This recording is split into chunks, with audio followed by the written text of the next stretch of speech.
Working online is a fantastic way to not only be self-employed and achieve financial independence, but also to enjoy the freedom of being able to work from wherever you want, to set your own hours and to pursue something that interests you as your career. In short, if you can work online, you'll likely find that you naturally improve every aspect of your lifestyle. And what you might not also have realized is the sheer amount of money saved when you work from home. Think about it, you'll no longer have to pay to commute to work, which might mean saving hundreds a month on rail transport, or perhaps a similar amount on parking. You'll also have to spend less money on eating out, and you'll get an extra 2 hours or more of your day to yourself because you won't have to travel. It's glorious. But while there are lots of benefits to working on the web and having a home office, it's also important to consider that there can be some downsides too. This is a very unique and unusual lifestyle when compared to what most of us are used to, and it's actually very different to adapt to for many people in the early stages.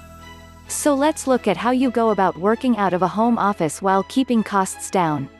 Stocking your office. The problem that many people make to begin with is that their home office is not really a home office. At least that is to say that they don't treat it like a genuine home office. Rather than kitting this space out with the correct professional-grade furniture and technology, many people will simply keep the furniture they already have in there, and essentially they'll be working out of a home study or the like. This might be a nice space, but it is not going to be as conducive to work as a real home office. Unfortunately though, many people just don't want to stock out their home office because it can feel like a waste of money. Essentially, if you are working from home to save yourself cash, then spending more money on that property in order to add furniture can seem a little counterintuitive.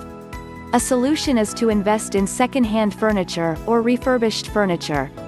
This way, you can stock out your office with much better quality products, without breaking the bank. Supplies. You might find you also need a number of different supplies for your home office, things like paper and pens for instance. The trick here is once again to treat your office like a real office and to buy in bulk.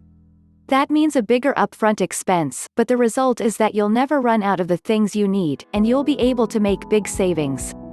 You can even try buying from wholesalers and manufacturers using sites like Alibaba. Bills.